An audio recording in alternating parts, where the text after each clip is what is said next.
हाय दोस्तों, welcome to back my channel. मैं ये कहानी का भाग 40वां लेकर आई हूँ। तो हम बिना देरी की स्टोरी स्टार्ट करते हैं। आकांक्षा सिसक उठती है और अपना सर झुकाकर बस धीरे से हाँ में गर्दन हिला देती है। उसकी हामी सुनकर विवेक जी और सोनाली जी के चेहरे पर मुस्कुराहट छा जाती है। सोनाली चाचा जी मुस्कुरा कर आकांक्षा के सर से हट गए पल्लू को वापस उसके सर पर रखते हुए कहा, मैंने कहा था ना विवेक जी, हमारी बेटी कभी हमारे फैसले के खिलाफ नहीं जाएगी। विवेक जी भी प्यारी सी मुस्कान लिए आकांक्षा के कंधे पकड़कर उसे वहां से ले जाते हैं। सोनाली जी, विवेक जी और आकांक्षा जी कमरे से बाहर आते हैं। इधर लिविंग रूम में एक लड़का एक सिंगल सोफे पर एक पैर के ऊपर दूसरा पैर रखकर शांत से बैठा हुआ था। डीप ग्रे कलर की शर्ट जिसपे वो डीप ब्लैक पैंट के साथ इन पहना हुआ था। फॉर्मल शूज, कलाई में एक्सपेंसिव वॉच, जेल से सेट किए हुए बाल और एट्रैक्टिव फेशियल फीचर, कुल मिलाकर देखने में वो काफ़ी स्ट्रॉन्ग पर्सनालिटी का लग रहा था। ये कोई और नहीं बल्कि उत्कर्ष मल्होत्रा था। दूसरे सोफे पर एक आदमी और उसके बगल में एक औरत बैठी हुई थी। उसका रुतबा उनके बैठने से साफ झलक रहा था। उन दोनों के सामने सोफे पर एक और डैशिंग सा दिखने वाला लड़का बैठा था। उसके हाथ में कॉफ़ी था जिसकी वह घूंट भर रहा था। अंकित जरा जाकर देखिए, विवेक अब तक कहाँ रह गया, उस आदमी ने कहा। तो जी समीर अंकल, मैं अभी देख कर आता हूँ, अंकित ने कहा। अंकित वहाँ से जैसे ही जाने वाला था कि सबकी नज़र एक साथ सीढ़ियों पर जाती है जहाँ से विवेक आकांक्षा का हाथ पकड़कर हॉल में लेकर आ रहे थे। समीर मल्होत्रा और शालिका मल्होत्रा के चेहरे पर मुस्कुराहट आ जाती है। ये लोग आ गए डैड और आशु, अंकित ने कहा। तभी उसको उत्कर्ष सर उठाकर देखता है। उसकी कशिश भरी नज़रें तो जैसे आकांक्षा की बेमिसाल खूबसूरती पर जम सी जाती है। वो मुंह फाड़े आकांक्षा को निहारने लगता है जो सर झुकाकर हॉल की तरफ बढ़ रही थी। विवेक जी आकांक्षा को अंकित के बगल में बिठा देते हैं। अंकित मुस्कुराकर आकांक्षा के चेहरे पर आ रहे बालों की लटों को उसके कान के पीछे करते हैं और उसके सर पर पल्लू को सही करते हुए कहा, क्या हुआ आशु, सब ठीक तो है ना? जी भाई, आशु ने धीमी आवाज़ में कहा। फाइनली हम बिजनेस पार्टनर से रिश्तेदार बनने वाले हैं Vivek. I can't express myself Vivek, how happy I am right now, Sameer ji ने उत्सुकता से कहा। हमने जब पहली बार आशु को देखा था तभी डिसाइड कर लिया था कि मल्होत्रा खानदान की बहू और मेरे उत्कर्ष की बीवी तो सिर्फ ये आशु ही बनेगी। पहली नज़र में आशु हमें भा गई थी, सारिका जी ने चहक कर कहा। तो विवेक जी हल्का मुस्कुरा देते हैं। विवेक जी की नज़र उत्कर्ष पर जाती है जो चोर नजरों से आशु को ही देख रहा था। आशु आपकी ही है उत्कर्ष बेटा, आप बिना हिचक के उसे देख सकते हैं, विवेक जी ने कहा। तो उस उत्कर्ष झेप जाता है। इधर अंकित आशु को देखता है जो चुपचाप सर झुकाकर बैठी थी। उसके चेहरे पर कोई भाव नहीं था, न खुशी के और न ही गम के। इवन वो अभी तक पलके उठाकर एक नज़र उस उत्कर्ष को देखा तक नहीं था। अंकित धीमी आवाज़ में आशु के कान में कहा, छोटी, वो जो सामने लड़का बैठा है ना, वही उत्कर्ष है। आशु ने अपनी नज़र फर्श पर गड़ा कर कहा, एक नज़र लड़के को तो देखकर तू भी पसंद करे, सभी तुझ पर अपनी मर्जी थोपे जा रहे हैं। तू भी बता सकती है कि तुझे लड़का कैसा लगा। अगर उत्कर्ष पसंद नहीं आया तो यहीं पर इसी वक्त साफ मना कर दे, अंजाम जो भी होगा वो देखा जाएगा, मैं तेरे साथ हूँ, अंकित ने सीरियस टोन में कहा। आशु हैरानी से अपनी आंखें बड़ी बड़ी करके अंकित को देखने लगती है। उसकी ऐसी प्रतिक्रिया से अंकित हल्का मुस्कुरा देता है और उसके सर पर टपरी मारते हुए कहा, ऐसे क्या देख रही हो, बड़ा भाई हूँ तेरा, तुझसे 10 गुना ज़्यादा समझता हूँ मैं तुझे। तेरी मर्जी के बगैर यहाँ किसी की मर्जी चलने नहीं दूंगा। तेरे दिल में जो कुछ भी है बेझिझक तुम मुझे बता सकती हो। आई स्वेयर ऑन गॉड आशु, अगर तुझे मॉम डैड ने फोर्स करके इस रिश्ते को अपनाने को कहा है तो मैं इसी वक्त ये रिश्ता तोड़ दूंगा। And I am damn sure about this. Utkarsh गौर से आशु के एक्सप्रेशन नोटिस कर रहा था। क्या आपको उत्कर्ष पसंद आए? आशु अंकित की तरफ देखकर धीमी स्वर में कहा। अंकित उत्कर्ष को ऊपर से नीचे तक स्कैन करते हुए कहा, लड़का एकदम मस्त है, जोड़ी जमेगी। अब तू बता, तेरे मन में चल क्या रहा है। इस पर आशु जोर से अपनी साड़ी को मुट्ठी में भर लेती है। इधर सक्सेना सदन के बाहर एक कार आकर जोरदार ब्रेक के साथ रुकती है। कार की स्पीड इतनी थी कि कार रुकते ही चारों तरफ धुआं उड़ जाता है। लगता है यही राहा के चाचा का घर है। आयु राकी ने यही एड्रेस दिया था। कार के अंदर बैठे नितिन चाचू ने गौर से सक्सेना सदन की तरफ देखते हुए कहा, यही विवेक सक्सेना का घर है चाचू। आई रिमेम्बर 3 साल पहले जब पहली बार मैं उसे घायल हालत में जंगल में मिला था तो वो मुझे यहाँ लेकर आई थी। यतीश अपनी कोल्ड वॉइस में कहा और कार का दरवाज़ा खोलकर बाहर आ जाता है। यतीश अपनी जैकेट ठीक करते हुए अपना कदम आगे बढ़ाने लगता है। हर एक कदम के साथ उसका दिल बेतहाशा धड़क रहा था। शायद पहली बार उसके साथ ऐसा कुछ हो रहा था। उसके जहन में बस एक ही ख्याल आ रहा था, इतने दिनों बाद जब राहा उसे पहली बार देखेगी तो वो पता नहीं कैसे रिएक्ट करेगी। यतीश के हर एक कदम उसकी हिम्मत को चुनौती दे रहे थे। उसका दिल तो उसके सीने में उछल रहा था। कितनी कशिश थी मेरी मोहब्बत में, कितनी शिद्दत थी मेरी चाहत में। क्या कुछ नहीं किया तेरे लिए, जता दिया तो एहसान समझकर भूल जाएगी। बिना किसी खुदगर्जी के तुझे अपनी ज़िंदगी में जगह दिया। तूने अपनी ज़िंदगी बनाने का सोचा और तूने मुझे पागल बना दिया। यतीश एकटक उस आलीशान घर को देखते हुए टोंट भरे लहजे में कहा। यतीश घर के मेन गेट का दरवाज़ा खोलने ही वाला था कि तभी कोई यतीश के सीने पर हाथ रखकर उसे रोक देता है और तेज आवाज़ में कहा, ओ मिस्टर, कहाँ जा रहे हो? तुम हो कौन और इस तरह दंदनाते हुए घर में अंदर क्यों घुस रहे हो? यतीश अपनी ठंडी निगाहों से एक नज़र उसके हाथ को देखता है और फिर सामने देखता है जहाँ एक वॉचमैन खड़ा था। यतीश एक बार जोर से अपनी आंखें बंद करके अपने गर्दन पर हाथ फेरता है और सर्द आवाज़ में कहा, मुझे मेरी राहत से मिलना है। लगता है प्यार का मामला है। वॉचमैन ने हल्का मुस्कुराकर यतीश को ऊपर से नीचे तक देखते हुए कहा, देखो मिस्टर, तुम कौन हो मुझे नहीं पता। शायद तुम गलत एड्रेस पर आ गए हो। यहाँ राहा नाम की कोई लड़की नहीं रहती। वॉचमैन ने सख्ती से कहा, राहा मेरी बीवी है। 2 महीने से मैं उसे पागलों की तरह दुनिया के हर कोने कोने में ढूंढ रहा हूँ और अब जाकर उसका पता मिला है। और ना ही मैं कोई गलत एड्रेस पर आया हूँ, समझा? तो यतीश गुस्से से दांत पीसकर कहा और वहाँ से आगे बढ़ने लगता है। वॉचमैन एक बार फिर यतीश के सामने आकर खड़ा हो जाता है और गुस्से से झल्ला कर कहा, हाँ होगी राहा तुम्हारी बीवी, लेकिन यहाँ कोई राहा वहाँ नहीं रहती। आज एक इम्पॉर्टेंट दिन है, इसीलिए हमारे बॉस ने स्ट्रिक्टली वार्निंग दिया है कि हम किसी भी बाहर वाले को घर के अंदर घुसने ना दें। अंदर एक इम्पॉर्टेंट डिस्कशन चल रही है। हमारी आकांक्षा मैडम को लड़के वाले देखने आए हैं। आज उनका रिश्ता तय हो रहा है, इसलिए कृपया आप यहाँ तमाशा मत कीजिए और चले जाइए यहाँ से। वॉचमैन की बातों से हैरानी से यतीश की तो आंखें अब चौड़ी हो जाती है। एक पल के लिए तो वॉचमैन भी सहम जाता है। व्हाट? किसे देखने लड़के वाले आए हैं? यतीश गुस्से से वॉचमैन की कॉलर पकड़कर उसे अपने करीब खींचते हुए चिल्लाकर कहा, आकांक्षा मैडम को। वॉचमैन ने थोड़ा हकलाकर कहा। गुस्से से यतीश की हथेलियों की मुट्ठी कस जाती है। यतीश जोर से वॉचमैन के कॉलर छोड़कर उसे पीछे धकेल देता है, जिससे वो वॉचमैन लड़खड़ा जाता है और यतीश गेट खोलकर दंदनाते हुए घर के अंदर दाखिल होने लगता है। वॉचमैन खुद को संभालकर गुस्से से यतीश का कॉलर पकड़कर उसे रोक देता है और चिल्लाते हुए कहा, एक बार कहने से तुम्हें समझ नहीं आता, जब 206 हड्डियाँ एक साथ टूटेगी तब यह आवारागिरी का बुखार सर से उतर जाएगा। यतीश की नज़रें अब पैनी हो जाती है। वो अपना गुस्सा दबाकर सब कुछ प्यार से हैंडल करने की कोशिश कर रहा था।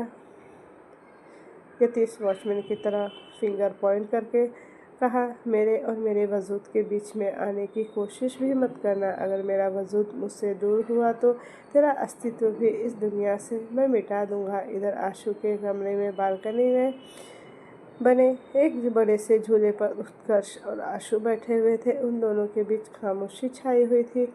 आशु अपना सर झुकाकर चुपचाप बैठी थी और उत्कर्ष अपने दोनों हाथों को आपस में मसल रहा था। न आशु कुछ बोल रही थी और न ही उत्कर्ष कुछ कह रहा था। आशु अंत में उत्कर्ष के दोनों के बीच खामोशी को तोड़ते हुए कहा, आशु ने नीचे की तरफ देखते हुए धीमी आवाज़ में कहा, क्या कुछ कहना है तुम्हें? उत्कर्ष ने पूछा। आशु बस ना में गर्दन हिला देती है। उत्कर्ष एक गहरी सांस लेता है और अपनी उंगली में पहने रिंग को गोल गोल घुमाते हुए कहा, मुझे नहीं पता आशु, मेरे बारे में तुम्हारी क्या राय है? इवन मुझे ये तक नहीं मालूम था कि डैड तुम्हारे लिए मेरा रिश्ता लेकर क्यों आए हैं। And trust me on this, मुझे ये भी नहीं पता है कि तुम मुझे पसंद करती हो या नहीं, but I want clear one thing, बचपन से लेकर आज तक डैड ने मुझे सिर्फ बिजनेस में इन्वॉल्व किया है। इस प्यार व्यार के लिए मेरे पास बिल्कुल वक्त नहीं था। तुम मेरी ज़िंदगी में पहली लड़की हो आशु। तुमसे पहले मेरी ज़िंदगी में कोई लड़की नहीं थी और न ही मैंने अपनी ज़िंदगी में पहले कभी किसी से प्यार किया है। अगर तुम्हारी शादी मुझसे हुई तो हाँ, इतना ज़रूर दावा कर सकता हूँ कि प्यार का हर पल मैं तुम्हारे साथ महसूस करना चाहता हूँ। वो सब कुछ फुलफ़िल करने की कोशिश करूँगा जो एक लड़की अपने लाइफ पार्टनर से एक्सपेक्ट करती है। आशु बस खामोशी से उत्कर्ष की बातों को गौर से सुन रही थी। क्या मुझे पहले तुम्हारी ज़िंदगी में कोई लड़का था? मतलब क्या तुम किसी से प्यार करती थी या प्यार करती हो?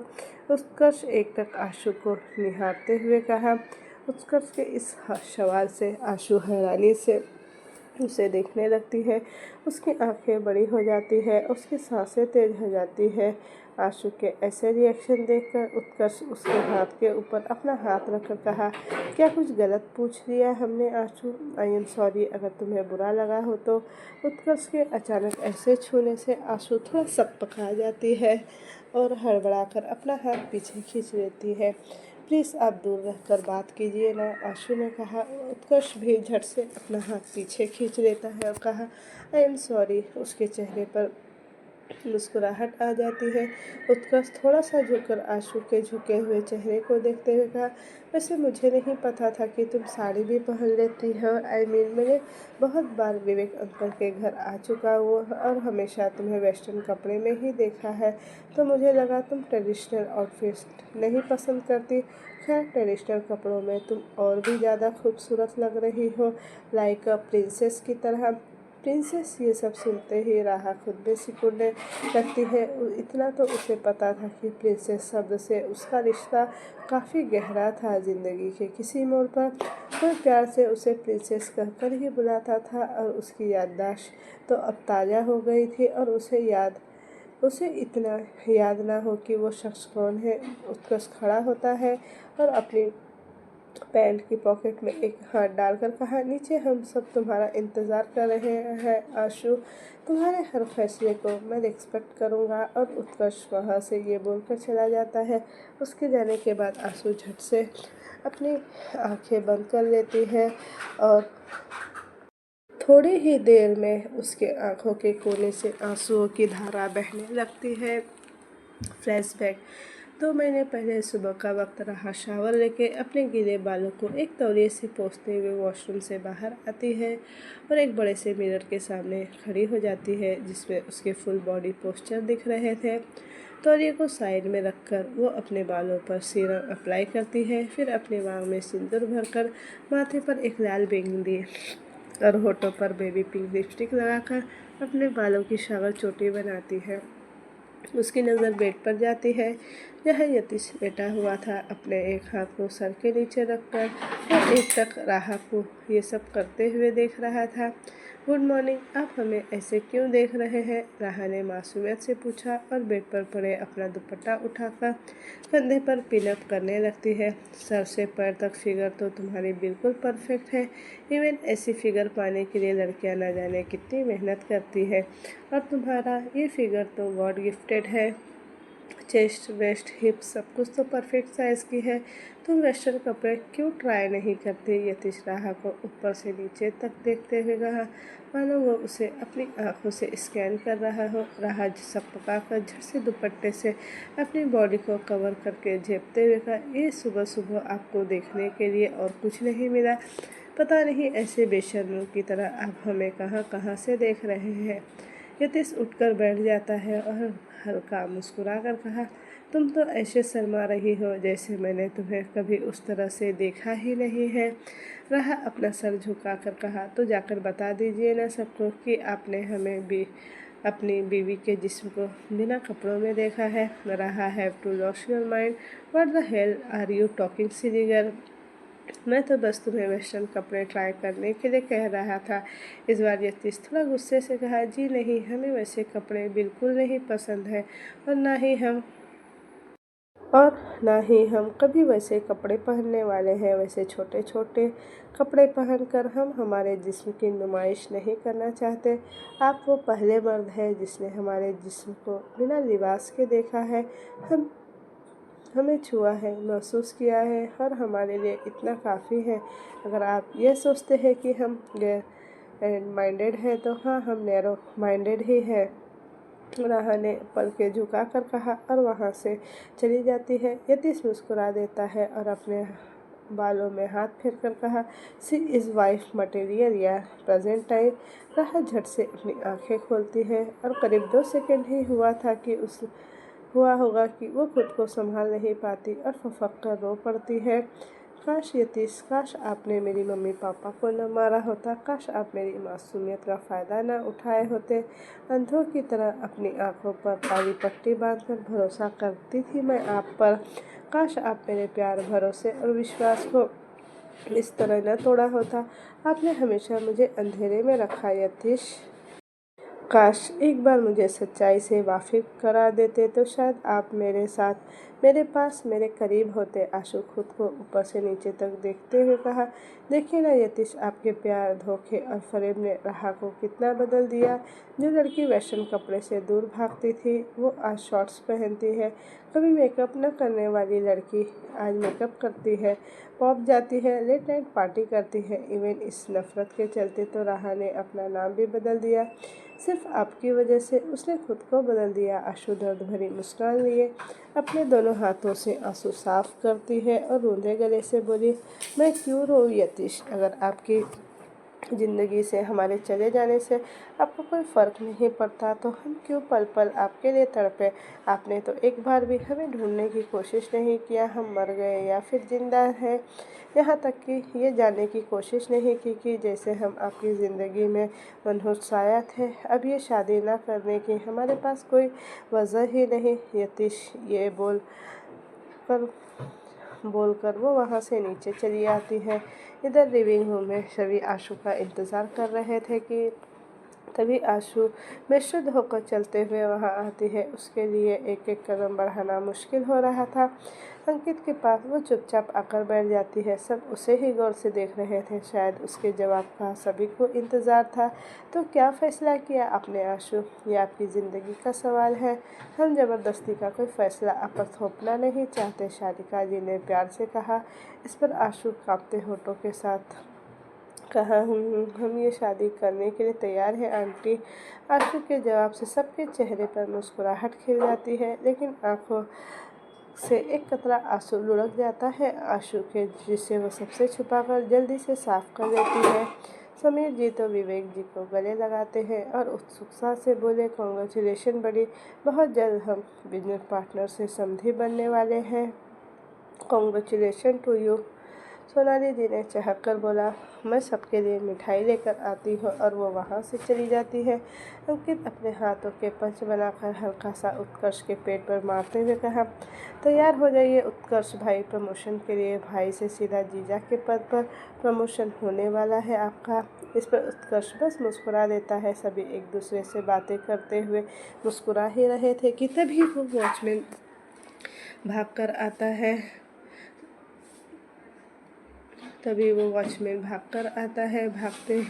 वो हाँफते हुए सर वो लड़का, किसने की तुम्हारी ये हालत? कौन है वो लड़का? क्या कहना चाहते हो? साफ साफ कहो। विवेक जी ने वॉचमैन को संभालते हुए कहा, सर नीचे कोई सरफिरा सा लड़का आया है और उत्पात मचा रखा है। बार बार बोल रहा है कि उसे राहा से मिलने दो। राहा सिर्फ उसकी है। मैंने उसे बहुत बार समझाने की कोशिश की कि राहा नाम की कोई लड़की यहाँ रहती ही नहीं है, लेकिन वो कोई बात समझने को तैयार ही नहीं है सर। और वो सारे गार्ड्स को मार भी रहा है, जैसे वो किसी बात का बदला ले रहा हो सर। वॉचमैन ने कहा। विवेक जी के माथे पर पसीना उभर आता है। शायद उन्हें अंदाजा हो गया था कि ये लड़का कौन है ये लड़का वो कुछ बताया उसने? अंकित ने बेचैन होकर कहा। कोई यतीश सिंह रायजादा है अंकित सर, वॉचमैन ने अपना सर खुजलाते हुए कहा। एकाएक अंकित की नज़र आशु पर जाती है, जो हैरत से अपनी आंखें बड़ी करके वॉचमैन को देख रही थी और सर से पैर तक कांप रही थी। उसके सर से पल्लू कब हट कर कंधे पर आ गया था और उसकी पकड़ सोफे पर कस चुकी थी। मम, चाहे कुछ भी हो जाए, मेरी आशु को अब बाहर मत निकलने देना। इस पर रायजादा का तो मैं संभालता हूँ, अंकित सोनाली जी की तरफ देखकर सर्द आवाज़ में कहा और गुस्से से उठकर वहाँ से चला जाता है। उसके पीछे पीछे विवेक जी भी चले जाते हैं और सोनाली आशु को अपने गले से लगा लेती है। इधर बाहर यतीश गुस्से से एक गार्ड को हवा में उठाकर जमीन पर पटकता है। उससे पहले ही उसके कान में एक रौबदार आवाज़ पड़ती है, बंद कीजिए अपना ये तमाशा मिस्टर रायजादा। यतीश के कदम वहीं पर रुक जाते हैं। वो हैरानी से सामने देखता है जहाँ विवेक जी और अंकित खड़े थे। क्या हुआ मिस्टर? विवेक सक्सेना, मुझे यहाँ देखकर धक्का लगा। आपको क्या लगा आप मेरी बीवी को छुपा कर रखोगे और मैं उसे ढूंढ नहीं पाऊंगा? यतीश ने रौबदार आवाज़ में कहा और ज़मीन पर पड़े एक आदमी के पेट पर एक जोरदार किक मारता है। उसका पागलपन तो आज हद तोड़ने को तैयार था। लेने आया हूँ मैं अपनी बीवी को और उसे हर हाल में अपने साथ में लेकर जाऊँगा। अगर किसी के कलेजे में दम है तो मुझे रोक कर दिखाए, यतीश ने चिल्लाकर कहा। इस बार उसकी आवाज़ लिविंग रूम में बैठी आशु के कान में पड़ती है। आशु सोनाली जी के गले से लगकर फपक पड़ती है। यतीश की बातों से विवेक जी का सर ठनक जाता है। वो कुछ बाउंसर को ऑर्डर देते हुए बोले, इसके हाथ पर तोड़कर कहीं गटर में फेंक दो इसे। तभी कोई पीछे से आकर जोर से उसके सर पर वार करता है। इस बार यतीश खुद को संभाल नहीं पाता और धड़ाम से जमीन पर गिरता है।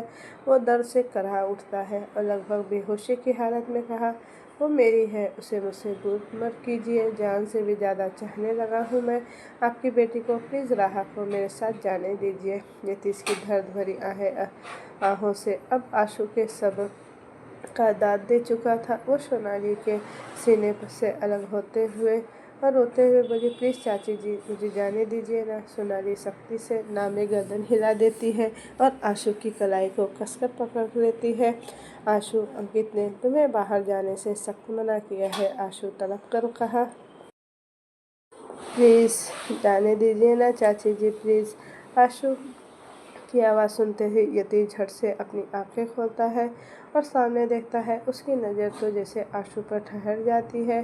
पूरे 2 महीने बाद वो अपनी राह को अपने सामने देख रहा था, जो इस वक्त उसके लिए तड़प रही थी, रो रही थी। यतीश के चेहरे पर अनायास ही मुस्कुराहट आ जाती है। आंसू सिसक कर रोते हुए अंकित के हाथ पर अपने छोटे छोटे हाथों से मारते हुए कहा, प्लीज़ भैया, एक बार हमें उनके पास जाने दीजिए ना। कर तो रहे हैं आप अपनी मर्जी से शादी, मर जाएंगे वो, हमें जाने दीजिए ना। मैंने कहा ना आशु, तू उसके पास नहीं जाएगी, मतलब नहीं जाएगी। अंकित अपनी जलती नज़रों से आशु की तरफ देखते हुए चिल्लाकर कहा, आपकी हर बात तो हम मान रहे हैं ना, फिर क्यों कर रहे हैं आप ये सब? उन्हें छोड़ दीजिए ना, वो चले जाएंगे, यहाँ से नहीं आएंगे वो दोबारा। पलट कर वापस आशु अंकित के हाथ पर सर रखकर कहा, प्लीज़ प्लीज़ भैया, बदला ले रहे हैं हम आशु उस आदमी से और उस औरत से जिसने मेरे भैया और भाभी को मार डाला, तुम्हें अनाथ कर दिया। आशु, ये दोनों कातिल हैं मेरे भैया और भाभी के, विवेक जी ने चिल्लाकर कहा। अंकित गुस्से से आशु की कलाई पकड़कर लगभग घसीटते हुए उसे घर के अंदर ले जाने लगता है। आशु अपने छोटे छोटे कदमों से उसके साथ कदम मिलाकर जाने की कोशिश कर रही थी और पलट पलट कर अपनी आंसू से सनी आंखों से यतीश को देख रही थी। इधर अंकित घसीटते हुए आशु को एक कमरे में लाकर धड़ाम से बेड पर छोड़ता है और चीखते हुए कहा, तूने वादा किया था आशु, उस रायजादा से तू कभी नहीं मिलेगी। अपना वादा याद है या भूल गई? उस रायजादा के जाने तक अब चुपचाप इस कमरे में रह। अंकित गुस्से से बाहर निकलकर कमरे का दरवाज़ा बंद कर देता है। आशु दरवाज़ा खटखटा कर मिन्नतें कर रही थी, लेकिन अंकित को तो जैसे कोई फ़र्क ही नहीं पड़ रहा था। आशु वही दरवाजे पर सर रखकर घुटने टेक कर बैठ जाती है। उसे यतीश की हाल नहीं देखा जा रहा था। इधर घर के बाहर भीड़ बहुत ज़्यादा इकट्ठा हो चुका था। बहुत सारे लोग वहीं पर खड़े होकर तमाशा देख रहे थे और आपस में उल्टी सीधी बातें बना रहे थे। नितिन चाचू कार के बोनट पर बैठकर सिगार के कस भरते हुए एकटक यतीश का पागलपन देख रहे थे। इस वक्त उसके चेहरे पर कोई भाव नहीं था और न ही वो बाउंसर को उसे पीटने से रोक रहे थे। तभी एक औरत जिसे यतीश की दशा बर्दाश्त नहीं हो रही थी, वो नितिन के करीब आती है और कहा, क्या वो लड़का आपका है? जी, आपको कोई शक? नितिन ने उस औरत को देखते हुए कहा। उस औरत का गुस्सा नितिन पर फूट पड़ा। शर्म नहीं आती? कैसे बाप है आप? वहाँ बच्चा पीट रहा है और आप यहाँ सांस से बैठकर सिगार के छल्ले उड़ा रहे हैं। बाप के नाम पर धब्बा है आप। वो औरत इतना ही बोली थी कि नितिन उसे घूर कर देखता है और बेफिक्री से कहा, क्या आप उस लड़की को जानती हैं जो थोड़ी देर पहले मेरे बेटे के लिए रो रही थी? हाँ, जानती हूँ, वो आकांक्षा है, बहुत प्यारी बच्ची है, उस औरत ने जवाब दिया। उस लड़की के पीछे मेरा बेटा पागल है। अगर उसे पाने के लिए थोड़ा बहुत मार खा भी लिया तो इसमें कौन सी बड़ी बात है? ये यहाँ मार खाएगा और दर्द उसे होगा, जख्म इसे आएगा और वो फूट फूट कर रोएगी। सिंपल आग दोनों तरफ बराबर की लगी है तो धुआं तो निकलेगा ना। इंतज़ार है तो मुझे सिर्फ वो ज्वालामुखी फटने का, नितिन ने कहा और बड़े स्टाइल से सिगार को अपनी उंगली से झटक कर फेंकता है। वो औरत अपना सर पीट लेती है। दोनों बाप बेटे आवारा सर फिरे और सनकी है। मेरा माथा भी फूट गया था जो मैं इसे समझाने आ गई। इधर सोनाली विवेक जी के कान में धीरे से कहा, बस कीजिए अब विवेक जी, बंद कीजिए ये तमाशा। सब हमारी आशु के बारे में ही उल्टी सीधी बातें कर रहे हैं। हम शांति से बैठकर भी इस मसले का हल निकाल सकते हैं। विवेक जी अपनी नज़र चारों तरफ दौड़ाते हैं। उन्हें भी सोनाली जी की बात सही लग रही थी। मिस्टर नितिन सिंह रायजादा, अपने इस बेटे को अपने साथ लेकर दफ़ा हो जाइए यहाँ से, वरना अस्थि बहाने के लिए इसकी हड्डियाँ भी नसीब नहीं होगी। विवेक जी ने कठोरता से कहा। इस पर यतीश ने कहा, मैं अपनी आशु को लिए बगैर यहाँ से हिलने भी वाला नहीं। नितिन यतीश को देखकर हल्का मुस्कुरा देता है और कहा, पट्टा आशिक है मेरा बेटा। आपने सुना ना मिस्टर सक्सेना, मेरे बेटे ने क्या कहा? ये आशु को लिए बगैर यहाँ से नहीं जाने वाला और आशु को इसके साथ आप जाने नहीं देंगे तो इसमें मैं क्या ही कर सकता हूँ? जो करना है आप खुद कीजिए, मैं यहीं पर हूँ। आयु की अस्थियाँ गंगा में बहाने के लिए भी विवेक जी का चेहरा सर्द हो जाता है। सोनाली जी उन्हें समझाते हुए बोली, विवेक जी प्लीज़ आप गुस्सा मत कीजिए। हम दोनों अगर मिस्टर रायजादा को समझाएंगे तो वो ज़रूर समझ जाएंगे, वो यहाँ से चले जाएंगे। ठीक है, एक बार तुम्हारा तरीका भी आजमा कर देखते हैं, विवेक जी ने कोल्ड वॉइस में कहा और पैर पटक कर घर के अंदर चले जाते हैं। सोनाली जी नम आँखों से एक नज़र यतीश को देखती है और धीमी आवाज़ में कहा, नितिन जी आप मिस्टर रायजादा को लेकर घर के अंदर आइए। नितीश बस कंधा उचकाता है। थोड़ी देर बाद नितिन चाचू, यतीश, विवेक जी, सोनाली, अंकित, उसकर के परिवार वाले सभी लिविंग रूम के काउच पर बैठे थे। यतीश एकटक सामने ही घूर रहा था। आप वापस क्यों आए मिस्टर रायजादा? सोनाली ने भर्राए गले से कहा, 1000 बार बोल चुका हूँ सोनाली चाची, मैं अपनी बीवी को लेने आया हूँ। यतीश ने कोल्ड टोन में कहा, अब बस कीजिए मिस्टर रायजादा, बख्श दीजिए आप मेरी आशु को। आप समझते क्यों नहीं, वो खुश है अपनी ज़िंदगी में आपके बगैर भी। सोनाली जी ने अपने दोनों हाथ जोड़कर थोड़ा गुस्से से कहा, और आप लोग ये क्यों नहीं समझते चाची कि मैं खुश नहीं हूँ उसके बगैर?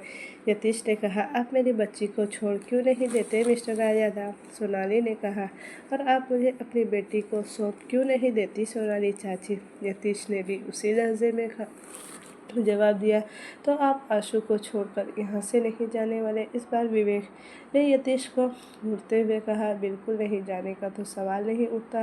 यतीश ने चिल्लाकर कहा। विवेक जी के चेहरे पर कातिल मुस्कान आ जाती है।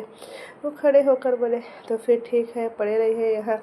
कुछ दिन बाद मेरी बेटी की शादी है, बैठकर अपनी बर्बादी का तमाशा देखिए, और मैं ये शादी तो हरगिज़ नहीं होने दूंगा। यतीश का लहजा शर्क रश्क हो जाता है।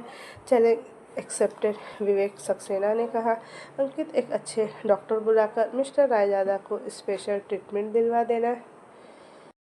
विवेक जी ने अंकित की तरफ देखकर कहा और वहाँ से वो बोलकर चले जाते हैं।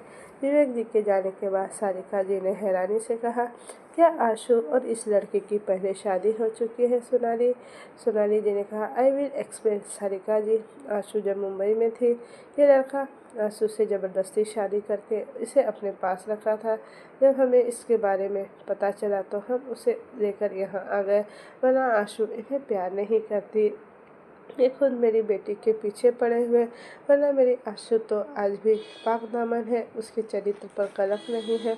आप समझ रहे हैं ना कि मैं क्या कहना चाहती हूँ? सारिका जी ने सोनाली की बात सुनकर नितिन गुस्से से यतीश के कान में कहा, पागल लड़का, आशु इतने दिन तक तेरे साथ रहा, लेकिन करीब रहा, और तूने उसके साथ कुछ भी नहीं किया। कम से कम उसे प्रेग्नेंट तो कर ही सकता था ना यार, इतने पापड़ तो नहीं बेलने पड़ते। यतीश नितिन को घूरते हुए कहा, क्या इन सब चक्कर में मैं एक 18 साल की लड़की को प्रेग्नेंट कर देता? और वैसे भी वो अब वर्जिन नहीं, मैंने खुद तोड़ा था उसकी वर्जिनिटी। शायद उसने डर से किसी को बताया नहीं, या फिर सोनाली चाची जानबूझकर झूठ बोल रही है। इस शादी को बचाने के लिए यतीश ने शर्माते हुए नजरें चुराकर कहा था। नितिन मुस्कुराकर उसके कंधे पर हाथ रखकर कहा, शाबाश मेरे शेर। उत्कर्ष और उसके परिवार वाले सब मिलकर हाथ मिलाकर वहाँ से चले जाते हैं। अहन किसी से फ़ोन पर बात करते हुए अपने कमरे में दाखिल होता है तो सामने का नज़ारा देखकर उसका चेहरा सर्द हो जाता है। सामने बेड पर Kurkure packet, chips, candy, chocolate, popcorn और न जाने क्या क्या चीज़ें फैलाकर खाए जा रही थी, और टीवी पर पोकेमॉन देख रही थी और खिलखिलाकर हंस रही थी। कुकी, अहान ने थोड़े सर्द लहजे में कहा।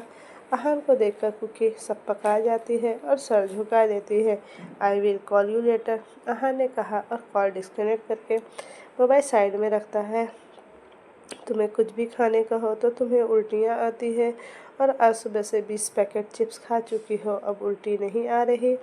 अहान ने कुकी को घूरते हुए कहा, और जैसे ही कुकी के हाथ से चिप्स के पैकेट छुड़ाने वाला था, कुकी एक झटके में सारा सामान समेट लेती है। कुकी, यह सब सही नहीं है, मैं वॉशरूम जा रहा हूँ, और मेरे वापस आने तक ये सारी चीज़ें फेंको, टीवी बंद करो, दवाई लो और चुपचाप सो जा, अहा ने सख्ती से कहा और वॉशरूम चला जाता है। कुकी उसकी बातों को अनसुना करके मुंह बनाकर बोली, जब आप प्रेग्नेंट हो गए तब पता चलेगा कितनी क्रेविंग्स होती है खाने की। थोड़ी देर बाद अहा शावर लेकर वॉशरूम से बाहर आता है तो देखता है कि कुकी अभी भी वैसे ही बुत बनकर बैठी थी, और इस बार उसे गुस्सा आ जाता है। वो हर एक चीज़ को बेड से उठाकर डस्टबिन में फेंकते हुए कहा, तुम्हें मेरी बात ना मानने की कसम खा रखी है क्या कुकी? कुछ भी कहो, तुम सुनती कहाँ हो? आखिर में अहान कुकी के हाथ से पैकेट छीनकर डस्टबिन में डालते हुए कहा। कुकी चुपचाप सर झुकाकर बैठी थी और अहान की बातों को सुन रही थी। अहान दवाई निकालते हुए कहा, चलो अब मुंह खोलो। कुकी अपना मुंह खोलती है और अहान उसे दवाई खिलाकर पानी पिलाते हुए कहा, कुकी कल हम नासिक जाने वाले हैं, राहा भाभी के पास। कुकी एक नज़र हैरत से अहान को देखती है और फिर हाँ में सर हिला देती है। क्या तुम हम दोनों की पैकिंग कर सकती हो? अहान ने पूछा। कुकी फिर से हाँ में सर हिला देती है। तुम्हारी तबीयत तो सही है ना? अहान ने पूछा। कुकी डरते हुए ना में 2 बार सर हिलाती है। कोई बात नहीं, मैं पैकिंग कर लूँगी सर, कुकी ने सहम कर कहा और बेड से खड़ी होकर कबर्ड ओपन करने लगती है। कुकी कांपते हाथों से खुद के और अहान के कपड़े निकालकर बेड पर रखने ही वाली थी कि वो लड़खड़ा जाती है। खुद को संभालने के चक्कर में वो दीवार को कसकर पकड़ती है, लेकिन उसके हाथ से कपड़े छूटकर फर्श पर सारे बिखर जाते हैं। कुकी अब सुन्न रह जाती है। वो जल्दी जल्दी कपड़े समेटते हुए कांपते होठों के साथ बोली, आई एम सॉरी सर, आप चिंता मत कीजिए, हम इसे दोबारा इस्त्री कर लेंगे और सब कुछ पैकिंग कर लेंगे। अहान एक नज़र कुकी को देखता है और उसके करीब बढ़ने लगता है। कुकी लड़खड़ा कर अपना कदम पीछे लेने लगती है।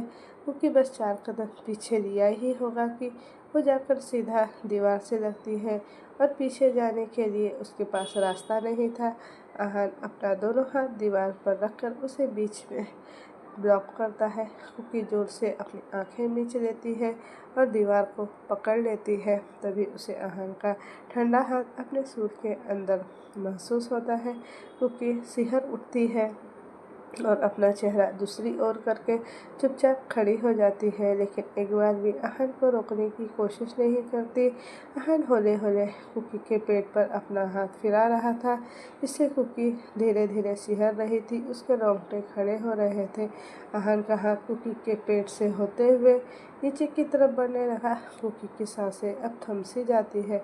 उसके लिए अब बर्दाश्त करना मुश्किल हो रहा था। वो अहान का हाथ पकड़ती है, लेकिन दूसरे ही पल झट से उसका हाथ छोड़ देती है और देवी आवाज़ में कहा, ओ सॉरी सर। अहान अपना हाथ कुकी के सूट से बाहर लाकर उसके गाल पर अपने होंठ रखकर कहा, जाओ जाकर सो जाओ, ये सब मैं खुद देख लूँगा या फिर किसी सर्वेंट को बुला लूँगा।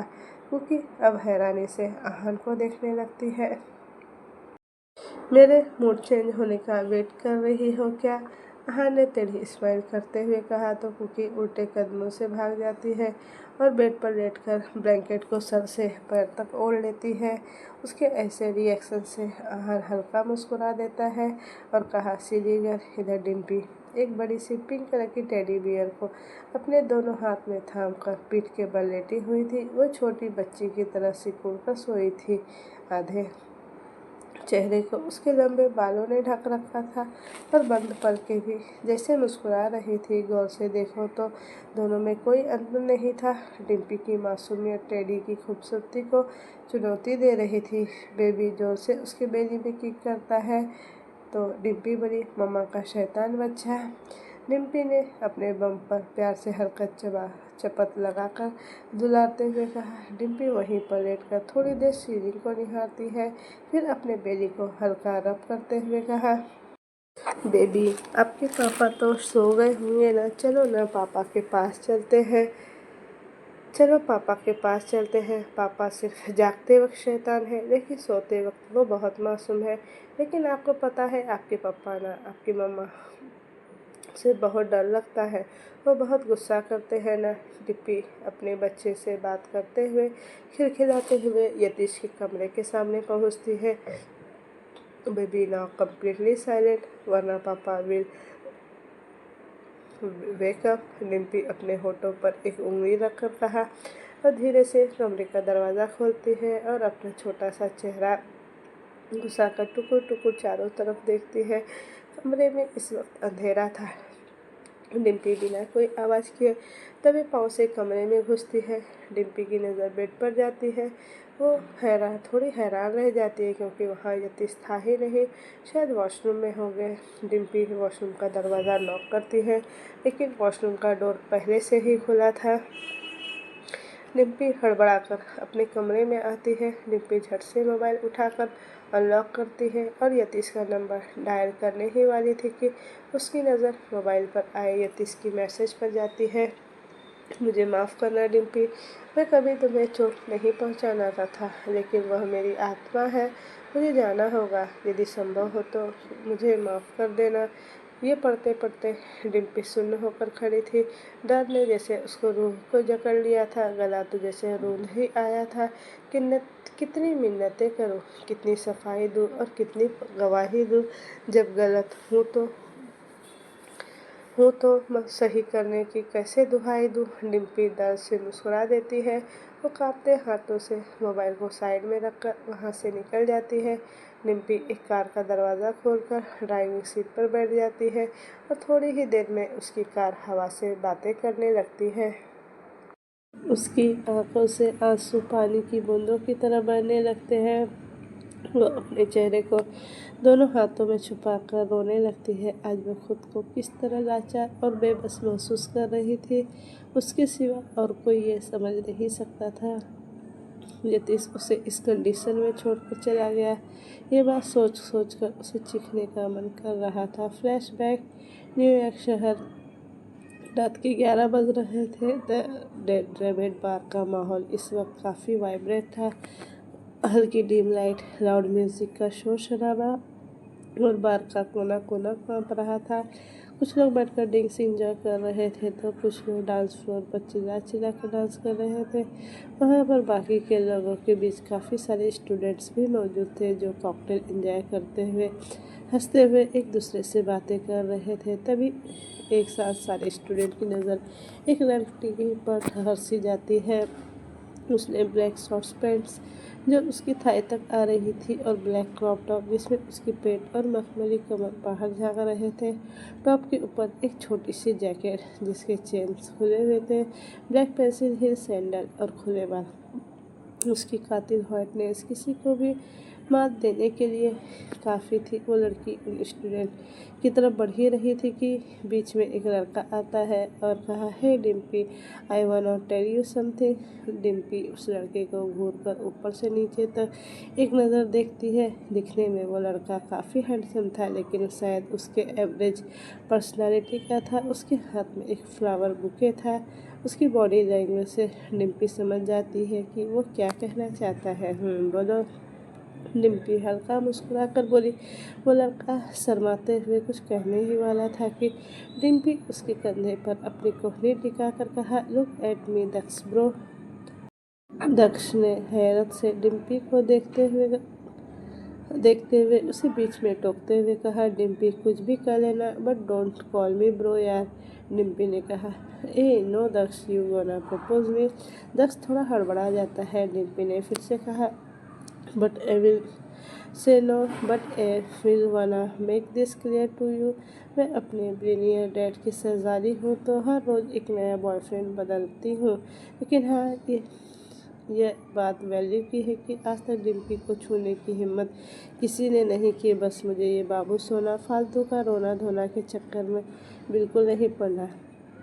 मैं बस अपने बाप के पैसों को दोनों हाथों से उड़ाना चाहती हूँ एंड दैट्स माई आइडेंटिटी। तो मेरी गिलहरी, अपना गुलदस्ता अपने पास रखो और कृपया मुझे माफ़ कर दो। इस पर दक्ष ने नम आँखों से कहा, तुम यतीश से प्यार करती हो ना डिम्पी? यही तो है, इसीलिए तुम मेरे प्यार को अस्वीकार कर रही हो। डिम्पी के गाल हल्के गुलाबी हो जाते हैं लेकिन उसने फटाक से रिप्लाई दिया, oh come on Daksh, Yatish is just my friend.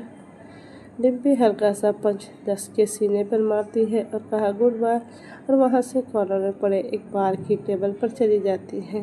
एक वक्त था जब डिम्पी अमीर बाप की बिगड़ैली शहजादी हुआ करती थी। डिम्पी ड्रिंक्स ऑर्डर करती है और एक के बाद एक शॉट्स पीने लगती है।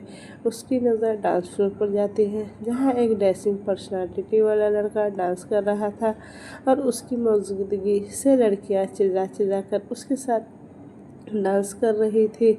तो दोस्तों, ये कहानी अब मैं यहीं तक रहने देती हूँ। इसका नेक्स्ट पार्ट मैं जल्द ही लेकर आऊँगी। दोस्तों, थोड़ी मेरी तबीयत ठीक नहीं है इसीलिए कहानी में बहुत रुक रुक के आ रही है मेरी आवाज़। फिर भी 2-3 दिन कहानी मैंने अपलोड नहीं किया तो मैंने एक छोटी सी स्टोरी डाली है, नहीं तो मैं लॉन्ग वीडियो ही डालती हूँ। Thank you for watching. Bye bye.